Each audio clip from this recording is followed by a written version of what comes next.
Billionaire discovers wife gave birth to twins while he was away on year-long business trip. Maximilian, there's something you need to know. Aurelia's voice was steady, but her hands trembled as she held the door to their penthouse. Behind her, the sound of crying babies echoed through the marble hallway. What is that sound? His briefcase dropped to the floor with a thunderous crash. Aurelia, whose children are those? She stepped aside, revealing two cribs in what used to be his home office. Two beautiful babies, barely 6 months old, stared up at him with eyes that looked hauntingly familiar. The color drained from his face. I've been gone exactly 1 year. You would have told me if you were pregnant. You would have. Would I? Her emerald eyes flashed with something he'd never seen before. Power. The man who chose $15 billion over being present for his wife's life. The man who extended his trip 3 times without asking how I was doing. He staggered backward, his mind racing. The timeline didn't make sense. The babies looked too much like. Aurelia, I need you to explain this. Right now. While you were conquering Tokyo, I was building something too. 720 million euros in 10 months. She picked up one of the babies, who immediately stopped crying. The question isn't what I built, Maximilian. The question is whether you can handle the truth about what happened while you were gone. What would you sacrifice for $15 billion? Your marriage? Your soul? Or something you didn't even know existed? Have you ever stood at a crossroads where every choice felt like betrayal? This is the story of a man who thought he was choosing success, but was actually choosing to lose everything that mattered. But what he discovered when he returned would shatter every assumption he'd ever made about power, love, and what it truly means to build an empire. But to understand how we got here, we need to go back. Back to that rainy morning at Charles de Gaulle Airport, where everything changed forever. The departure lounge buzzed with the energy of international business. Private jets lined the tarmac like sleeping giants, ready to carry the world's most powerful people to their next conquest. Maximilian Thorne stood at the floor-to-ceiling windows, his reflection ghost-like against the storm clouds gathering over Paris.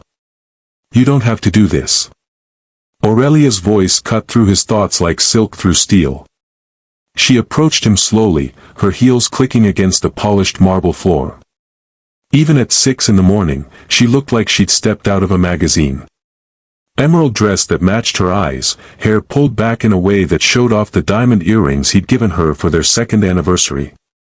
He turned to face her, and for a moment, his resolve wavered. The Yamamoto deal won't wait, Aurelia. $15 billion doesn't reschedule itself. Neither does life. She stepped closer, close enough that he could smell her perfume. The same scent she'd worn on their wedding day. Neither does love. Maximilian's jaw tightened. This is about our future. About securing everything we've built together. What we've built. Aurelia's laugh was soft but sharp. Maximilian, when was the last time we built anything together? When was the last time we even had dinner together without your phone buzzing every 5 minutes? He wanted to argue, but the words stuck in his throat. She was right, and they both knew it. The past 2 years had been a blur of acquisitions, mergers, and deals that kept getting bigger and more complex. Somewhere along the way, he'd stopped seeing her as his partner and started seeing her as, what? A beautiful accessory to his success. This deal changes everything, he said finally. After this, we can slow down. We can focus on us. After this deal, there will be another deal. And another. She reached up and straightened his tie, a gesture so intimate and familiar that it made his chest ache. There's always another mountain to climb, isn't there? The announcement echoed through the departure lounge. Final boarding call for private flight to Tokyo Haneda. Maximilian looked toward the gate, then back at his wife. Come with me. You know I can't. The Monaco project needs me here. The investors are flying in tomorrow, and if I'm not there, the Monaco project can wait. Can it? Aurelia's eyes flashed. The same way the Yamamoto deal can wait. He had no answer for that. They stood there in silence, two people who loved each other but couldn't seem to find their way back to the same page. How long? She asked quietly. 6 months. Maybe 8. Maybe. The integration phase is complex. If there are regulatory issues, cultural barriers to navigate. He trailed off, seeing the look on her face. I'll be back for Christmas. I promise. Aurelia nodded, but something in her expression had shifted. Closed off. Of course you will.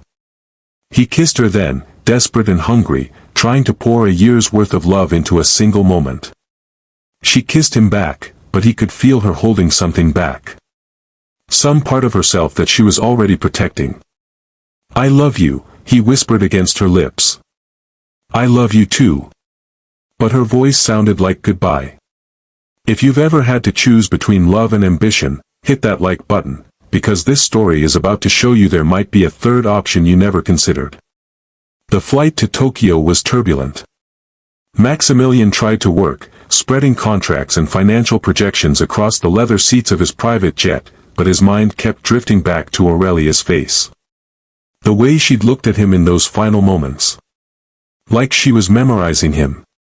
Like she was already letting him go. He pulled out his phone and typed a message. Landed safely. Missing you already. Her response came quickly. Focus on your empire, darling. I'll be here when you get back. Something about the message felt off, but he couldn't put his finger on what. Maybe it was the word empire. She'd never called his business that before. Meanwhile, back in Paris, Aurelia stood in their penthouse, looking out at the city lights. The apartment felt enormous without him. 4,500 square feet of marble and glass and carefully curated art, all of it suddenly meaningless. She walked to his study, running her fingers along the mahogany desk where he'd spent so many late nights. Where he'd chosen to spend so many late nights. The irony wasn't lost on her that she was standing in the room where he'd prioritized everything except their marriage. Her phone buzzed. A text from her assistant, Claire. The Dubois meeting is confirmed for tomorrow at 10. The contracts are ready for your review. Aurelia smiled for the first time since the airport. While Maximilian had been focused on his Tokyo deal, she'd been quietly building something of her own. The Monaco project wasn't just an investment opportunity. It was the foundation of something much bigger. She'd started small, using her own trust fund and connections from her family's old money European network. Luxury real estate development along the Mediterranean coast. But what had started as a way to occupy her time while Maximilian worked had evolved into something else entirely.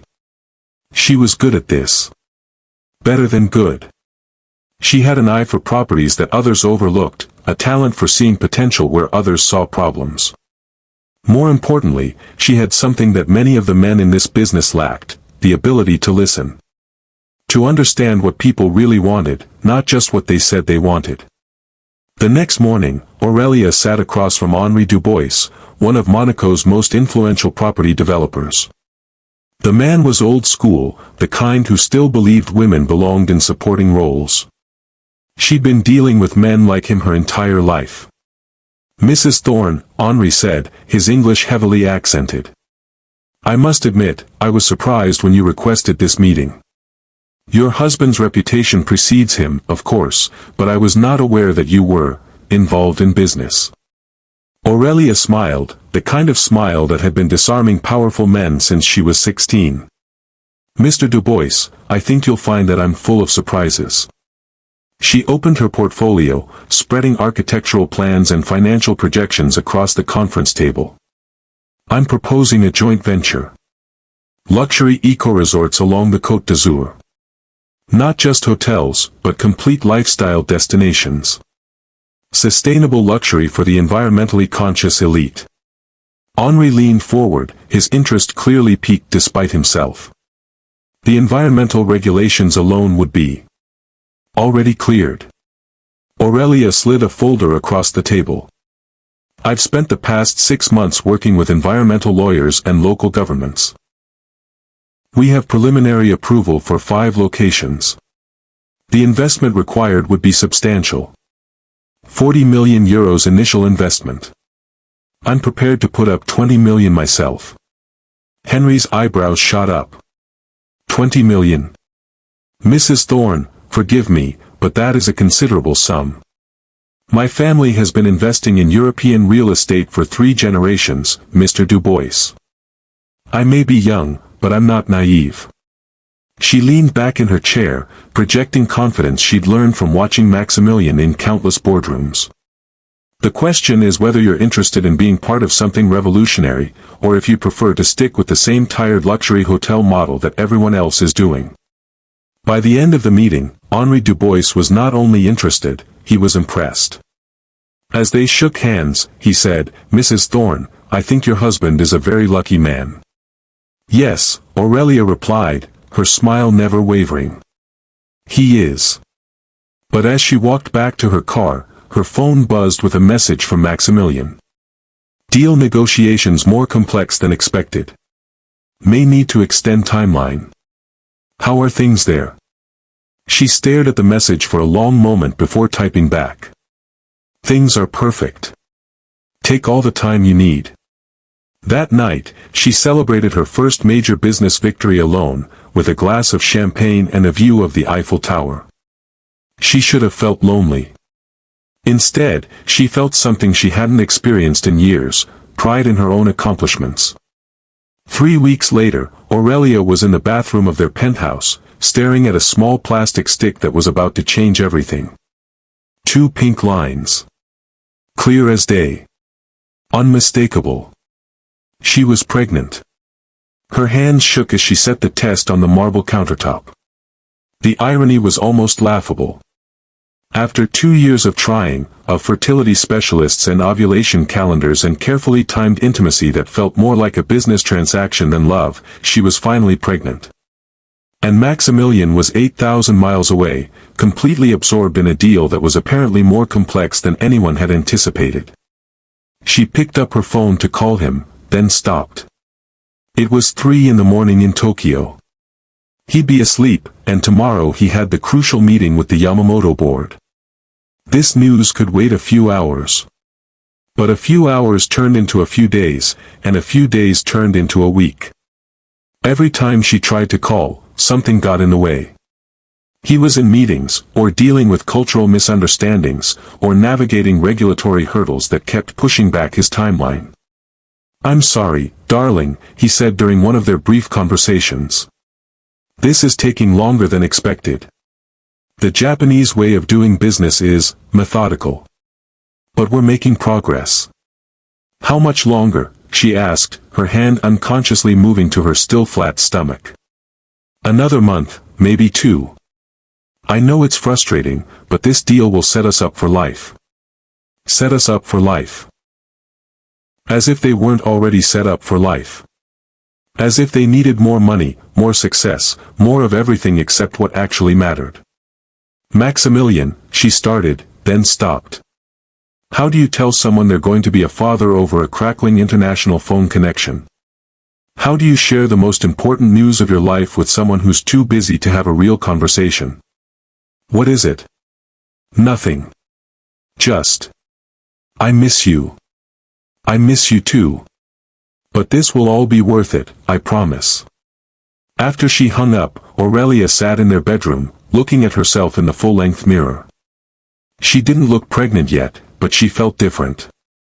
Not just physically, but mentally. Like something fundamental had shifted inside her. She was going to be a mother.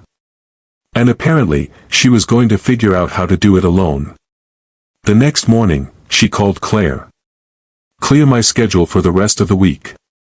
I need to think. But thinking turned into planning, and planning turned into action. If Maximilian could build an empire from 8,000 miles away, so could she. If he could prioritize business over their marriage, she could prioritize her own future over waiting for him to come home. She started with the Monaco project, but quickly realized it was just the beginning. Henri Dubois introduced her to other developers, other investors. Word spread through the tight-knit world of European luxury real estate that Aurelia Thorne was someone to watch. By her second month of pregnancy, she'd closed 3 more deals. By her third month, she was being invited to investment conferences and private equity meetings. By her fourth month, she was no longer Maximilian Thorne's wife who dabbled in real estate. She was Aurelia Montclair Thorne, a force to be reckoned with in her own right. And through it all, Maximilian remained blissfully unaware. Their conversations became shorter and less frequent. He was always rushing to another meeting, always dealing with another crisis, always promising that he'd be home soon. The integration is more complex than we anticipated, he explained during one call. There are cultural sensitivities, regulatory approvals, staff transitions. But we're so close, Aurelia. So close to something incredible. I'm sure you are, she replied, watching her reflection in the bathroom mirror as she applied concealer under her eyes. Morning sickness had been brutal, but she'd learned to manage it around her meeting schedule. How are things there? The Monaco project? Growing beyond my wildest expectations. That's wonderful, darling. I'm so proud of you for keeping busy while I'm away. Keeping busy. As if building a multi-million-euro business empire was a hobby to pass the time. Maximilian, she said carefully, what if I told you that I was building something bigger than just the Monaco project? What if I told you that I was creating something that could rival what you're doing in Tokyo? He laughed, not unkindly, but with the patronizing tone of someone who thought he understood the scope of real business. Aurelia, what you're doing is impressive, but the Yamamoto deal is $15 billion. It's going to reshape the entire Asian market. Of course it is. I don't mean to diminish what you're accomplishing. It's just, different scales, you know. She knew. She knew exactly what he thought of her little projects. What he'd always thought of them. I have to go, she said. Board meeting in 10 minutes. Board meeting? Aurelia, you don't have a board. Don't I? She hung up before he could respond. That afternoon, Aurelia sat at the head of a conference table in a glass-walled office overlooking the Seine. Around the table sat some of the most influential real estate developers, private equity investors, and luxury brand executives in Europe. They were there because of her. Because of what she'd built in just 4 months. Ladies and gentlemen, she began, her voice steady despite the flutter of nerves in her stomach. Or maybe that was the baby. At 4 months, she was just starting to show, but her carefully tailored blazers still hid the evidence. Thank you for joining me today. What I'm about to propose will revolutionize luxury hospitality across the Mediterranean. She clicked to the first slide of her presentation. Project Renaissance. 15 eco-luxury resorts spanning from Monaco to Mykonos.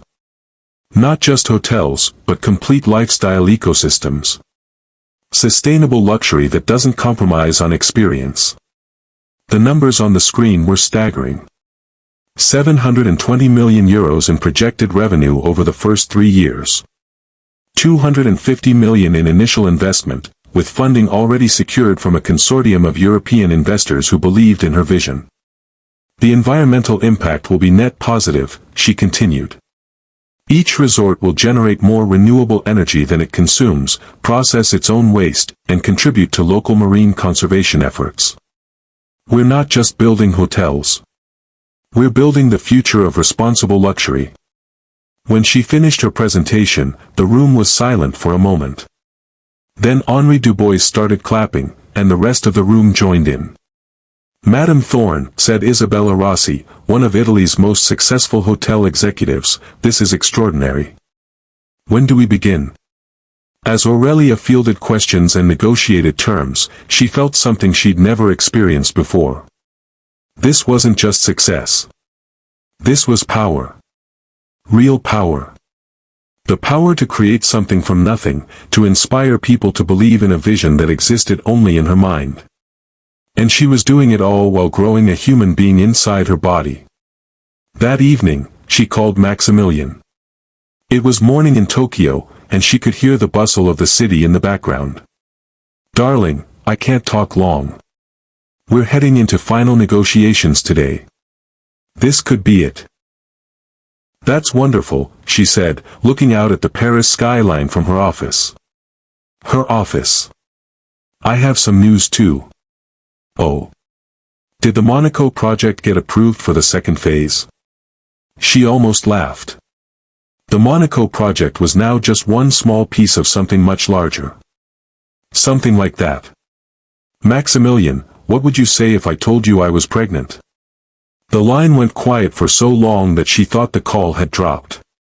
"Maximilian? Are you saying? I'm 4 months pregnant." Another long silence. 4 months. "Aurelia, why didn't you tell me?" "I tried. But you were always in meetings, always dealing with crises, always about to close the deal of the century. This is incredible. This changes everything. I need to come home." "No." The word came out sharper than she'd intended. "Don't come home for this, Maximilian. Don't abandon your $15 billion deal for something as trivial as your wife and child. Aurelia, that's not fair. Isn't it? You've made your priorities very clear. Finish your deal. Build your empire. I'll be here when you get back. How long have you known?" "Long enough to realize that I can't put my life on hold waiting for you to remember that you have one." She hung up before he could respond, her heart pounding. She'd never spoken to him like that before. She'd never had the confidence to speak to him like that before. Her phone rang immediately. She let it go to voicemail. It rang again. Voicemail again. By the 5th call, she turned it off entirely. The next morning, there were 17 missed calls and a dozen text messages. She read them while sipping ginger tea and reviewing contracts for the Santorini resort. "Aurelia, please call me back. We need to talk about this. I'm trying to understand why you didn't tell me sooner. This is the most important thing that's ever happened to us. Please don't shut me out. I can be on a plane in 2 hours. Just say the word." She typed back a single message, "Finish what you started. We'll talk when you get home." His response came quickly, "When will that be acceptable to you?" She stared at the message for a long time before typing, "When you're ready to be a father instead of just a businessman." Comment below if you think Aurelia should tell Maximilian immediately, or if you understand why she's keeping this secret. Over the next 2 months, their conversations became even more strained. Maximilian was desperate to be involved, to understand what was happening, but every conversation felt like a negotiation. He wanted ultrasound photos sent to his phone. He wanted to know about doctor's appointments. He wanted to help choose names. But he didn't want to come home. "The deal is so close, Aurelia. If I leave now, months of work will be wasted. The Yamamoto family is finally starting to trust me. If I abandon them now..." "Then don't abandon them," she said, watching her reflection in the mirror as her belly grew rounder each week. "I'm not asking you to choose, Maximilian. I'm telling you that I've already chosen." "Chosen what?" "To stop waiting for you to prioritize us." Meanwhile, Project Renaissance was exceeding every projection. The first resort in Monaco was already under construction. The Santorini location had been secured. Investors were lining up to be part of what industry magazines were calling the most ambitious luxury hospitality project in European history. And Aurelia was doing it all while navigating the challenges of pregnancy. Morning sickness that lasted well into her second trimester. Exhaustion that made 18-hour workdays feel impossible. The constant worry about whether she was pushing herself too hard. But she was also discovering reserves of strength she'd never known she possessed. When morning sickness hit during a crucial investor meeting, she excused herself, threw up in the bathroom, rinsed her mouth, and returned to close a €50 million deal. When exhaustion threatened to derail a site visit in Mykonos, she powered through on pure determination and sealed the location that would become the crown jewel of the Renaissance collection. She was building an empire. And she was doing it while building a human being. At 6 months pregnant, she was featured on the cover of European Business Weekly. The headline read, "The Quiet Revolution, How Aurelia Montclair Thorne is Reshaping Luxury Hospitality." The article detailed her rise from socialite wife to business powerhouse in less than a year. It mentioned her husband only in passing, noting that Maximilian Thorne is currently focused on expansion in Asian markets. She sent him a photo of the magazine cover. His response was immediate, "I'm so proud of you. You're incredible." But pride felt hollow when it came through a text message from 8,000 miles away. At 7 months pregnant, Aurelia was in labor. It started during a video conference with the construction team in Monaco. A sharp pain that made her gasp, followed by a warm wetness that she tried to ignore. "Madam Thorne, are you all right?" Henry's voice crackled through the laptop speakers. "Fine," she managed, gripping the edge of her desk. Just a moment of discomfort. But the contractions kept coming, stronger and more frequent. By the time the meeting ended, she could barely stand. Claire found her in the bathroom, gripping the marble countertop and breathing through another contraction. "Oh my God, Aurelia. We need to get you to the hospital." "Not yet," Aurelia gasped. "I have the Rossi call in 20 minutes. The Capri deal. The Capri deal can wait. You're having a baby." "Babies," Aurelia corrected, remembering the ultrasound that had revealed twins. A detail she hadn't shared with Maximilian yet. Another secret in a marriage that had become built on secrets. The ride to the hospital was a blur of pain and panic. Claire held her hand while the driver navigated Paris traffic that seemed determined to delay them. "Should I call Mr. Thorne?" Claire asked. Aurelia shook her head. "He's in final negotiations. This would only distract him." "Aurelia, he's your husband. He should be here. He made his choice."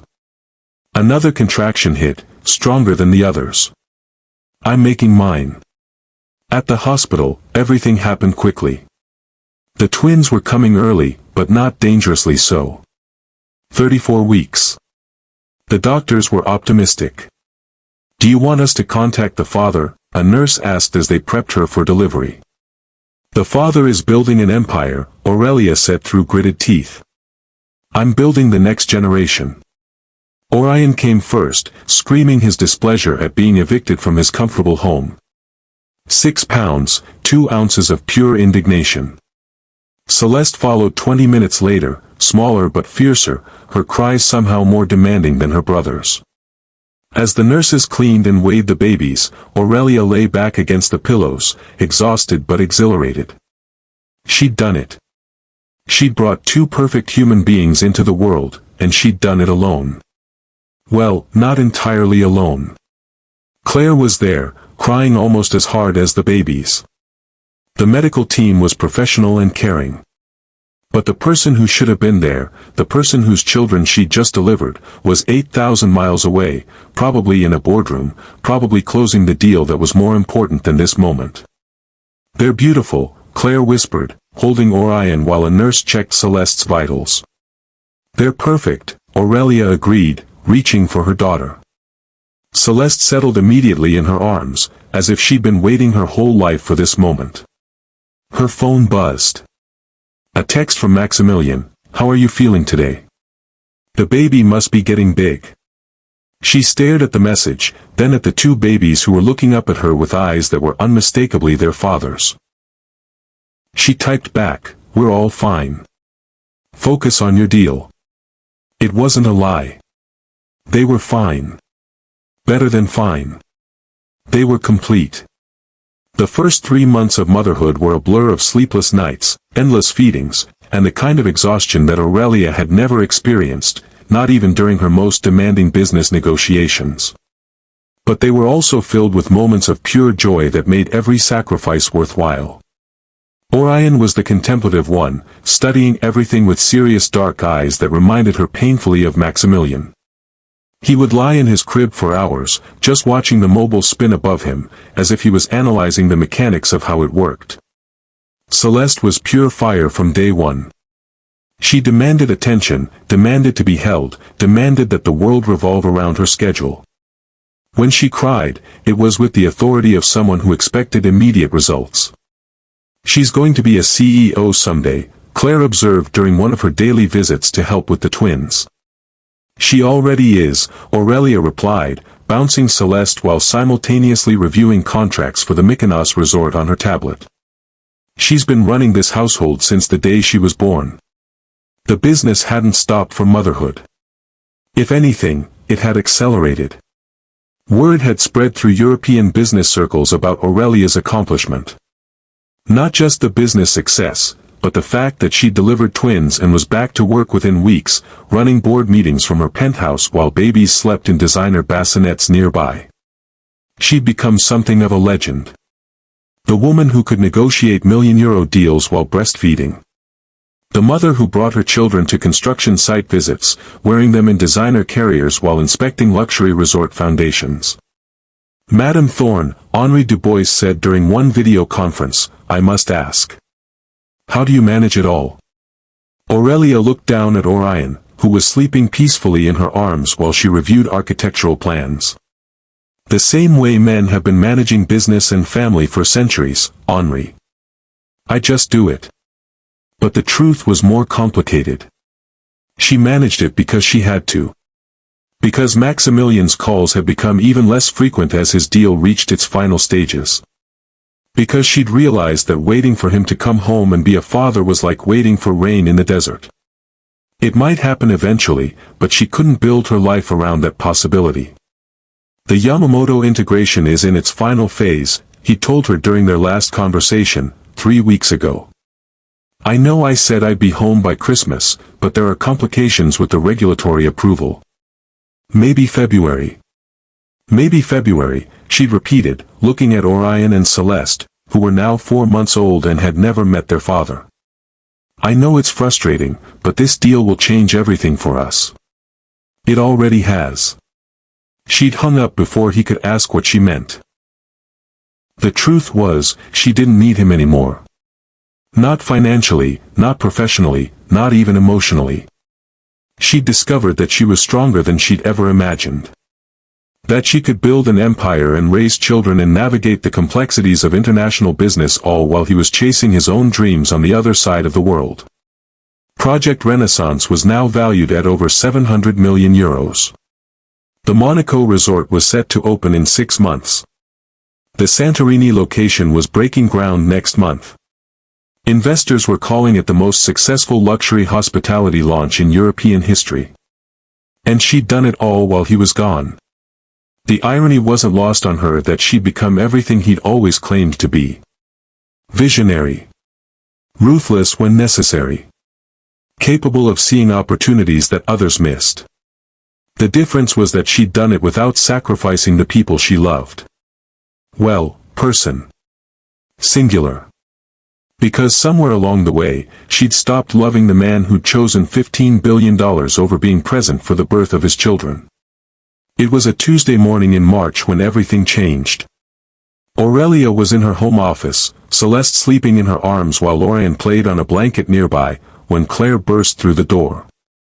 "He's back," Claire said, breathless from running up the stairs. "Who's back?" "Mr. Thorne. He's in the lobby." The doorman called up. Aurelia felt her heart stop, then start again at double speed. "He's supposed to be in Tokyo."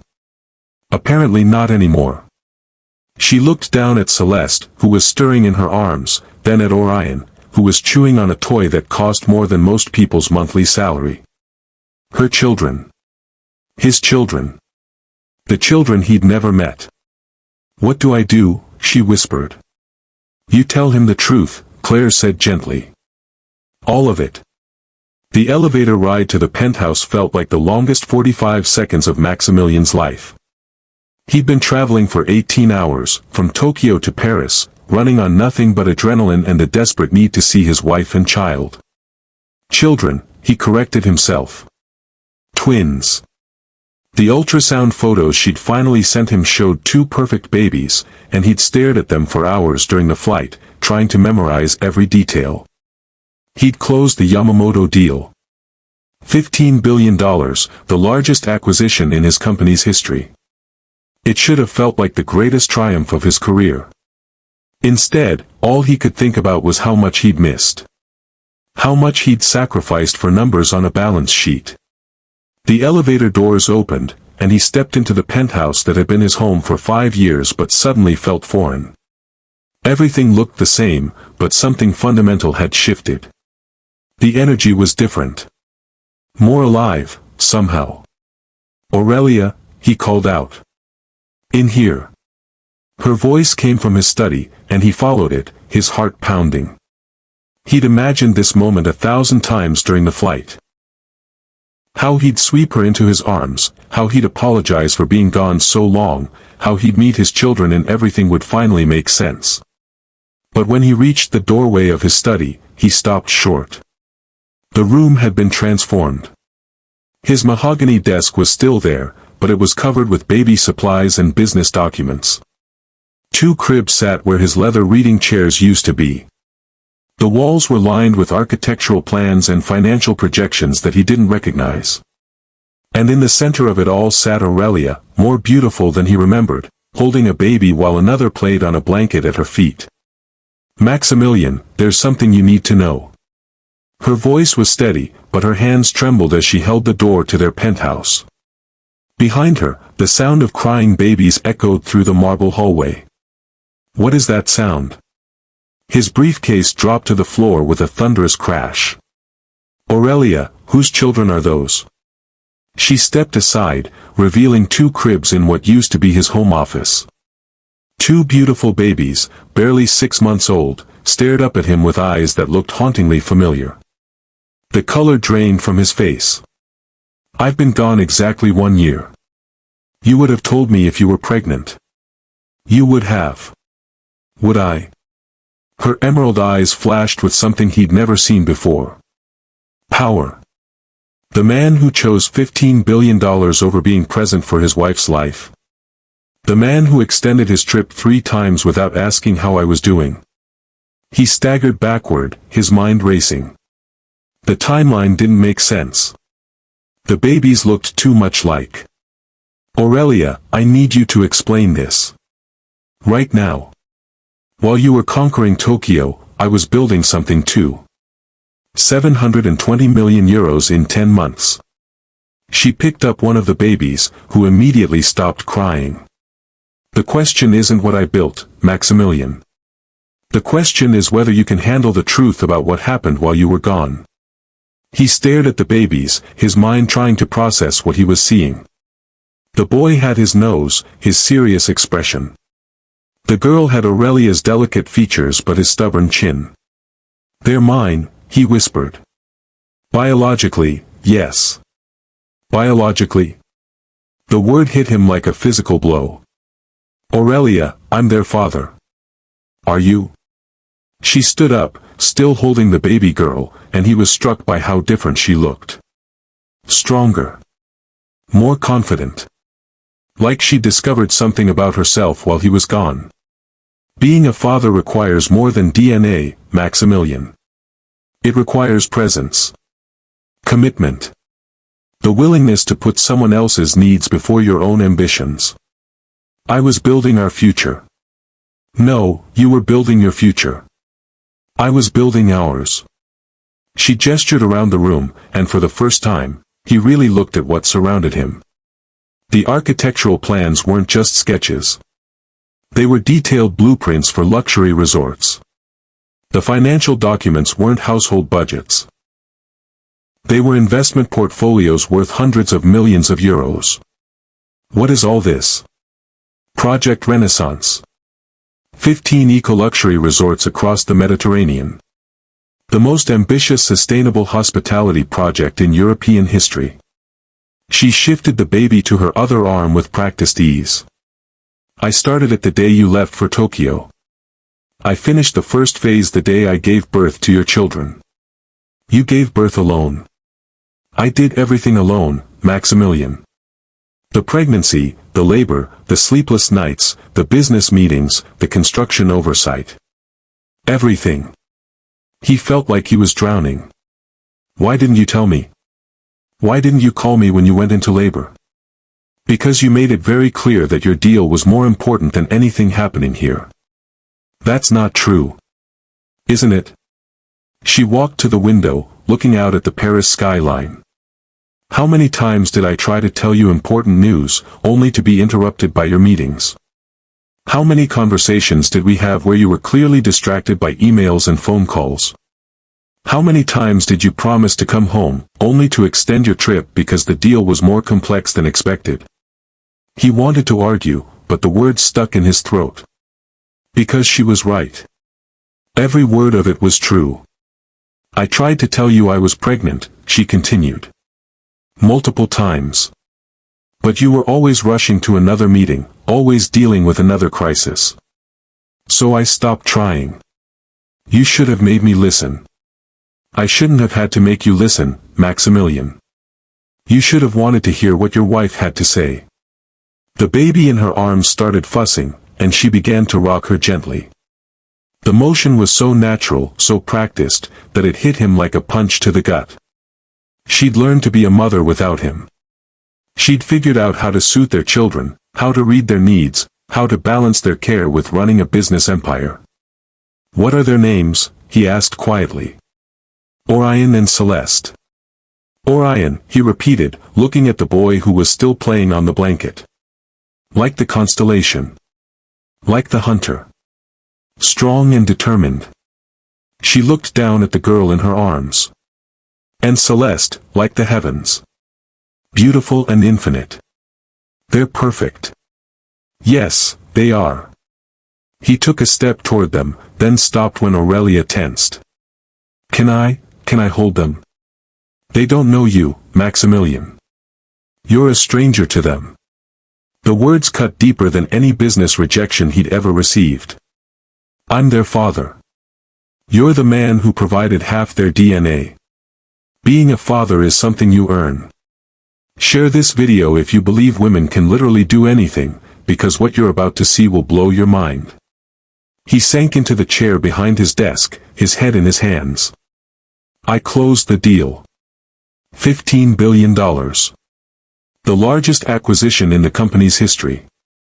Congratulations. It was supposed to change everything. Set us up for life.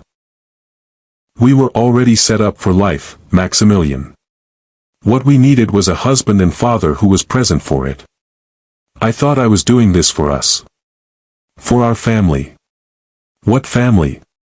The question hung in the air like a challenge. You mean the family you've never met? The children whose first words you missed, whose first smiles you weren't here to see. The wife who built a business empire while carrying your babies, who gave birth alone because you were too busy to come home. I didn't know. You didn't know because you didn't ask. You didn't ask how I was feeling, what I was thinking, what I needed. You assumed I would just wait here like a good wife while you conquered the world. That's not fair. Fair. Aurelia's voice rose for the first time, causing both babies to startle. She immediately lowered it, soothing Celeste with practiced movements. You want to talk about fair? Is it fair that I spent 9 months of pregnancy wondering if my husband cared more about his business deal than his unborn children? Is it fair that I went through labor alone while you were in a boardroom? Is it fair that our children are 6 months old and this is the first time you've seen them? He had no answer for that. I built something while you were gone, Maximilian. Something bigger than just a business. I built a life. A real life, with purpose and meaning and people who depend on me. Not just for money, but for leadership, for vision, for presence. I want to be part of that life. Do you? Or do you want to add us to your collection of acquisitions? The question hit him like a slap. That's not. I love you, Aurelia. I love our children. Love isn't a feeling, Maximilian. It's a choice.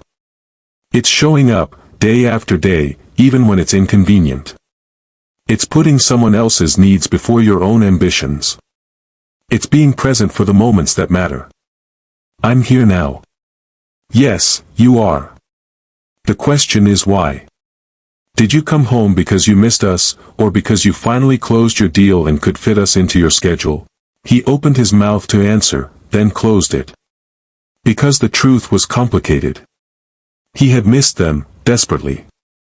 But he also wouldn't have come home if the deal hadn't been completed. He wouldn't have been able to focus on family while $15 billion hung in the balance. I see, Aurelia said, reading his silence correctly. Well, at least you're honest. What do you want from me? I want you to understand what you chose. And what you lost. She walked over to Orion, who had started fussing on his blanket. The moment she picked him up, he settled, snuggling into her shoulder with the trust of a child who knew he was safe. They know me, she said simply. They know my voice, my touch, my smell. When they're hungry, they look for me. When they're scared, they reach for me. When they're happy, they smile at me. I am their world, Maximilian. Their entire world. I want to be part of their world too. Then you'll have to earn it. The same way I did. Through sleepless nights and endless patience and putting their needs before everything else. I can do that. Can you? Can you really? Because it means no more year-long business trips. No more deals that are too important to interrupt. No more choosing your empire over your family. The business will survive without you micromanaging every detail.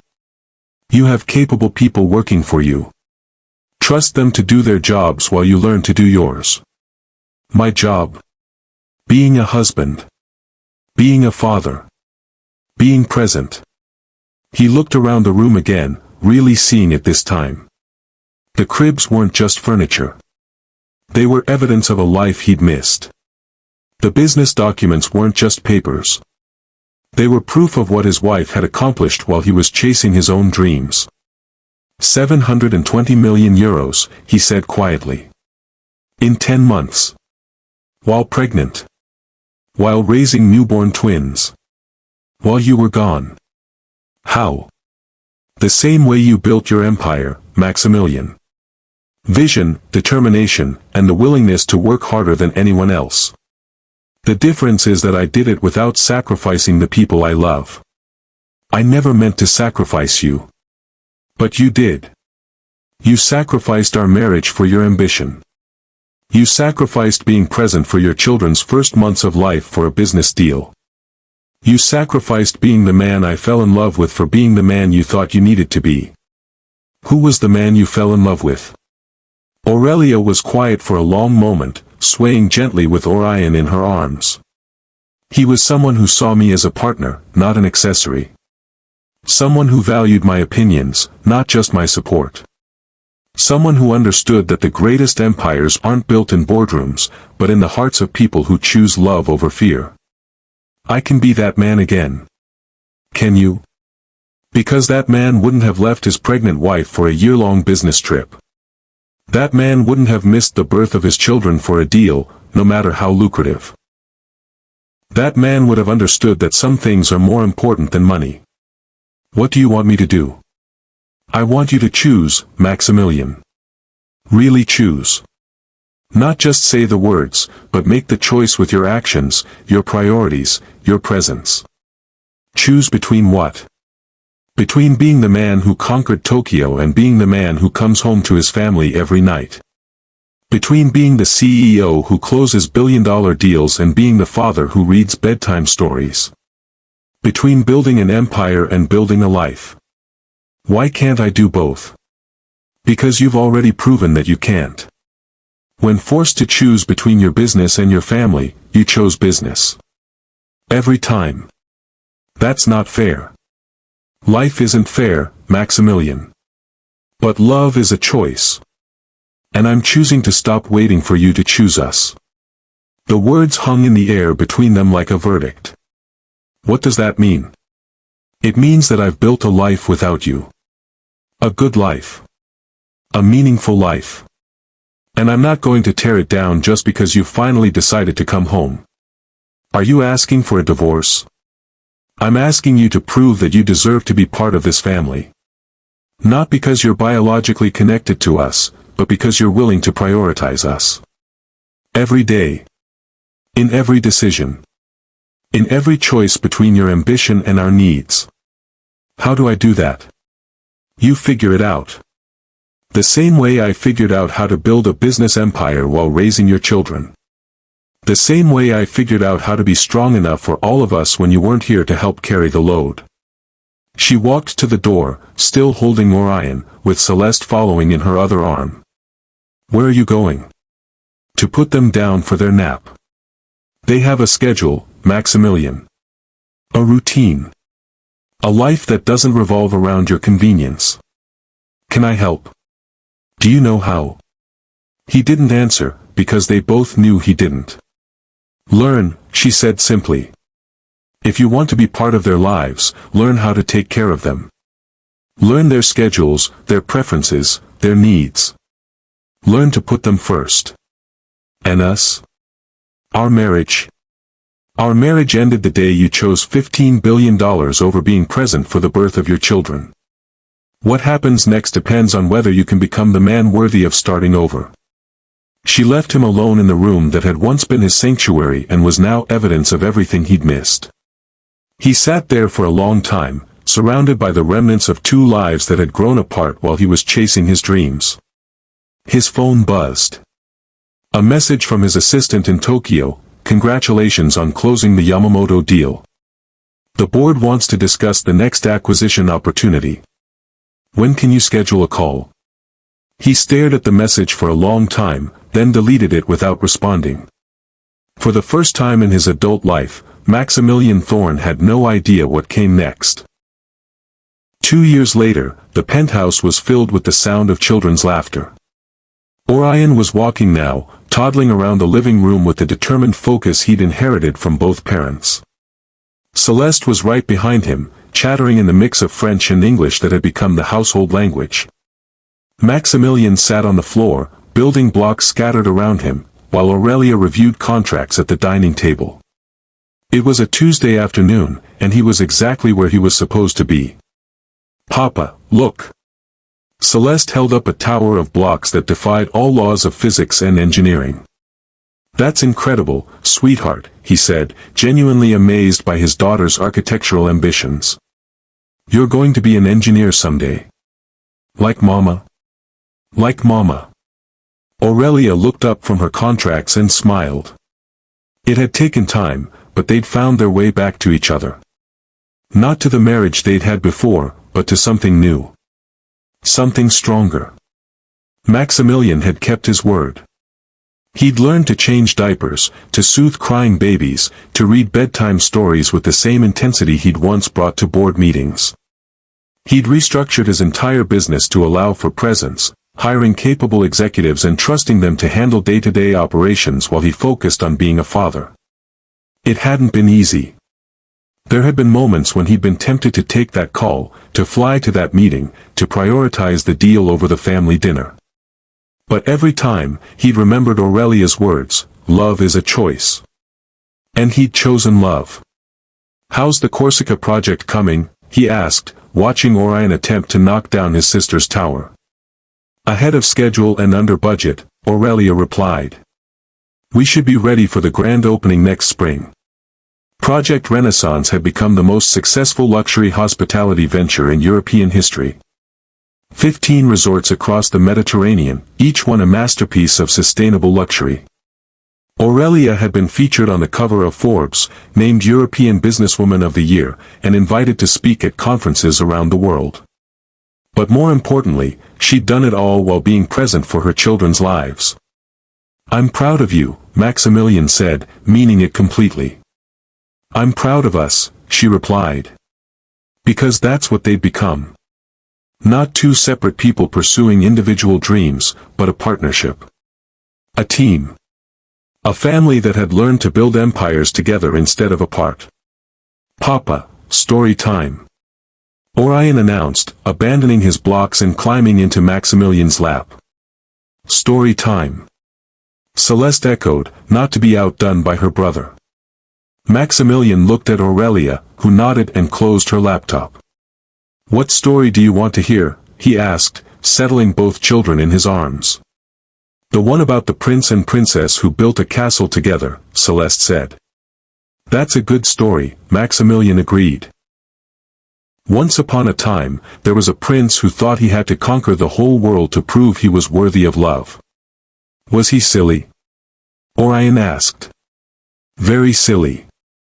Because while he was off conquering the world, the princess was building something much more important right at home. What was she building? Celeste wanted to know. A real kingdom. One built on love and presence and choosing the people you care about over everything else. Did they live happily ever after? Orion asked. Maximilian looked at Aurelia, who was watching them with tears in her eyes. They're still working on it, he said.